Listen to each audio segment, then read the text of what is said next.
Congratulations on your new documentary for the animals. Thank you, Thank you, Gig. Gig. It's nice to see you again. I know the last time we spoke to each other, I think it was for a sex trafficking movie, Surviving Sex Trafficking. Is that what's the Correct. movie? Yes, that's correct. I know once again, you came up with another wonderful documentary, but tell us, how did you went from the previous sex documentary movie, which was, I think we spoke to you during the pandemic, to something like this about animal welfare for the animals? Did you want because there's two of us. So it was interesting because well, one, as you know, we're Jain monks, and so the primary focus of our practices is on nonviolence, and with that principle, we feel oneness with all living beings. So everything from the smallest form of life to humans, every soul counts. And so so human suffering, of course, was addressed in the sex trafficking dog, and we're very passionate also about animals too. We actually have a cow sanctuary here at our retreat center near Dallas, and so we have a passion for animals, and respect them.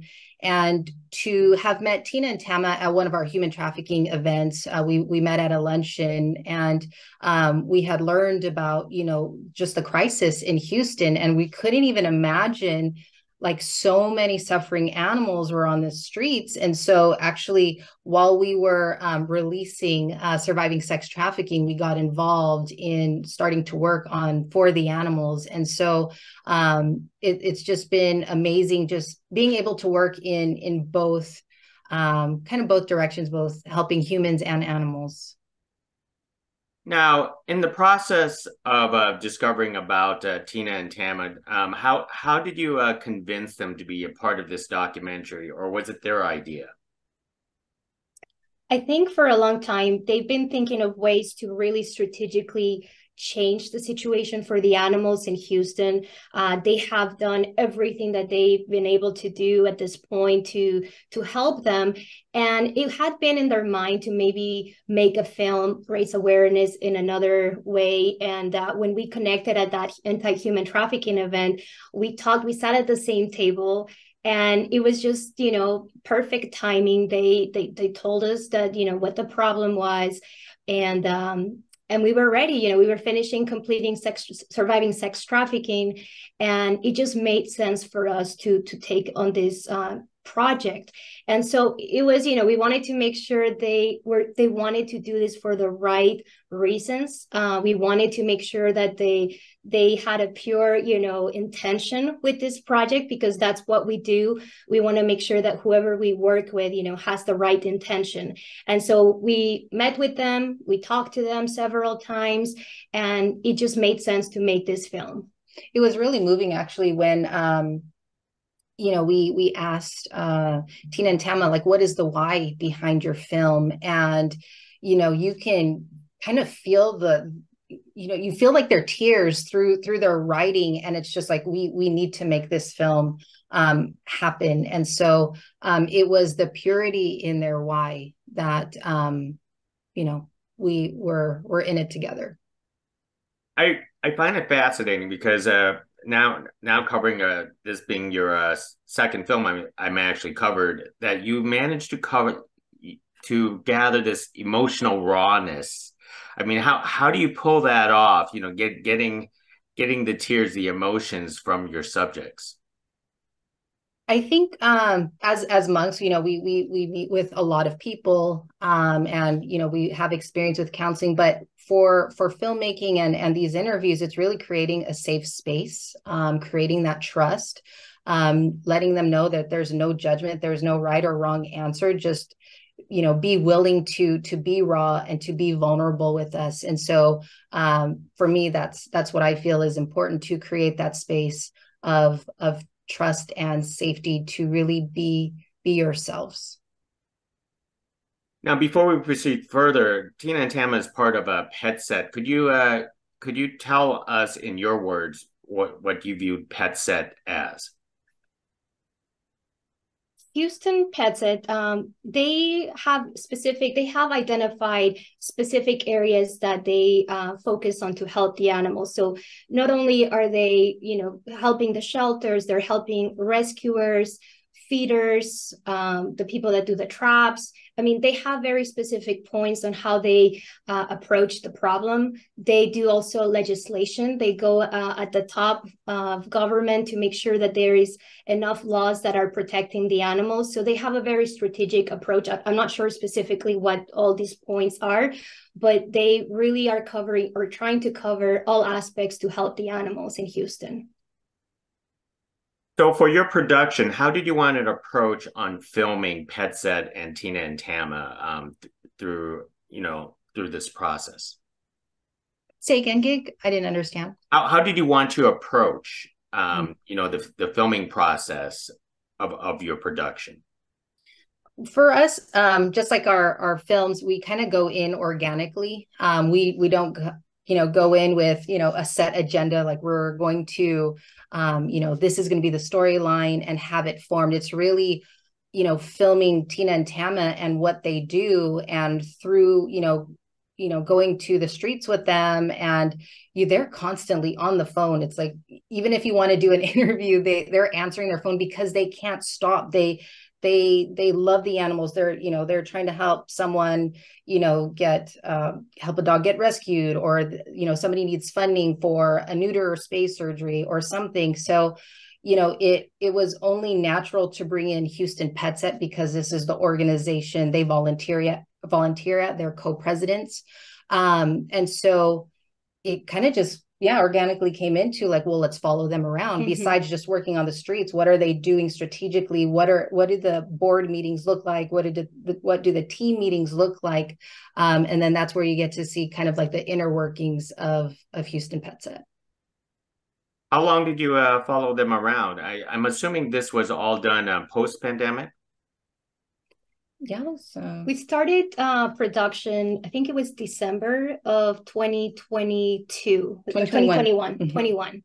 And I think it was about a year of following them around to complete the project. Wow. Now, of course, you in the process of following them around, you have met others who also help these animals. Talk about feeders. These are people that a lot of us I want to say they're unsung heroes. These are the people that we don't think about or see or even know about. I mean, I was watching, and I mean, it makes sense that there are feeders out there, but you just really don't think about them. Honestly, it's quite incredible to know that there are so many people, like you said, little heroes in neighborhoods, in areas of the city, and they're everywhere, not just in Houston, because we know this problem is not just exclusive of Houston. This happens in many other cities across the US. And there are a group of individuals that absolutely love animals. They love the cats, they love the dogs, and they're trying to do their part. And, maybe they cannot save and rescue all of the animals, but they do what they can do. So they're dedicating 1, 2, 3, 4 days. Sometimes this is their full-time, kind of job. And they are on the streets feeding the animals. They have a route that they have decided, to follow. And what's so interesting is that the animals begin to recognize their car. They can smell it from far away, and they know that they're coming. And so it's just beautiful to see that these loving people are out there trying to, just help the animals pass another night or just feed them, And of course, you mentioned this is not just a Houston problem, but this is a nationwide problem. I mean, could you talk more about what you observed just alone on the streets of Houston? Because it's I want to say it's far-reaching to watch a documentary and see animal abuse in your film. Yeah, so, I actually grew up in Houston. I lived in Houston for about 18 years. And when I found out about this problem, it was not too long ago. And, people say, well, where are all the animals right now? And, when you live in a suburb, you don't see the problem. And when you're going to school, you don't see the problem. When you're so preoccupied with your life and you're in your world and you're worried about, your things, you don't see the problem. So there are pockets in the city where this is really happening and it's a big problem. So once we started filming, we went to those areas, we went to those neighborhoods where the problem, it's really big. And going there and seeing it with our own eyes, we started seeing dogs everywhere on the streets, not one, not two, three, four, five, every 5, 10, 20 minutes. It's a real thing. It's a real problem.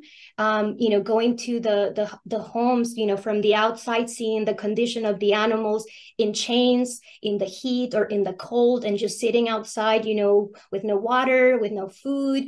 It hurts you. It hurts you to your core to see that problem.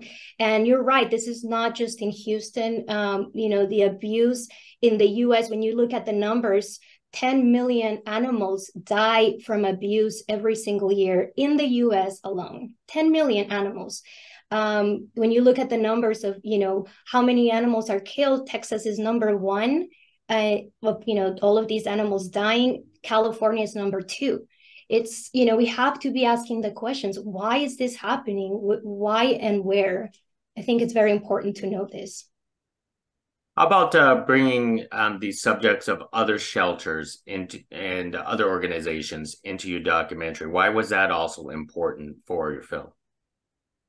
It was important because, typically when someone rescues or finds a dog or cat on the street, they go to the shelters. And so finding out and, seeing the situation where, the shelters are full, Jane Ann, she talks about the shelters are full, the streets are packed. What are you going to do? And so it is important to bring the shelter as well as other organizations that are part of this because with the overpopulation, the shelters are getting full. So how to address this so this way, there's less animals in the shelter. And we turned to Renee Vasquez, the Fort Bend shelter director, where they figured out a system of, I think it's a no-kill shelter. It's basically no-kill. So they found a way to, adopt, to foster out, and not have to, kill animals every 2-3 days like they used to before he came on board, where now there's no animals in the shelter. So with this problem, it's so multidimensional. You have to address all of the certain areas, and that was the tough part of filmmaking. It's like, well, you want to follow Tena and Tama and their hard work, but we also need to address the situation as well, and it's not easy to shine light on those things. So as filmmakers yourself, was it tough to bring in the sad stories and also end with happy endings at the same time? It's hard, right? Because as monks, we always want to leave something hopeful. We want to inspire people that there is always hope. Everybody can do something, but it's always difficult to hear the tough stories, to witness it. Just even going to places where there's just so many animals and you just want to take all of them home. You want to be like the rescuer and just, save them all. But we know as filmmakers, well, the best thing to do is raise awareness, through the power of film. So this way, more people are inspired, one, to maybe get involved in the animal welfare movement or look at their animals differently. So instead of, they're only outside dogs, maybe consider them a little bit more like family members and be able to give them that quality life. So yeah, it's the topics we care about, they're not easy, but it's necessary. Yes, these topics aren't easy. And as filmmakers, how do you sit down approaching these really, really tough subjects without breaking down yourself? I mean, sex trafficking is one thing, animal abuse is another thing. And I don't even know what's your next project after this. I could imagine it's still in the same vein. It's true. I think, the more you learn about these things, with surviving sex trafficking and our first documentary, Stopping Traffic, there were times and nights where we would find ourselves in tears and just crying, from hearing all the horrific things that, are out there and what the victims go through and what they experience. It was terrifying and very painful for us to hear and observe and, and witness. But with time, you begin to just understand, humans more, I guess, where this is coming from. It's where there is suffering, animal suffering, we know that there is also human suffering. It's a reflection what is happening behind closed doors. And so we just really need to understand more the problem. When you understand it a little bit better, it doesn't make it easier with your emotions, but you have to be balanced. You can't just break down when you are doing interviews. You have to go home and try to process what you just heard or what you just saw, and just meditate on it, and just let it pass. But it's part of the process of making the film. You have to be strong, especially when we're trying to bring out very important issues to light.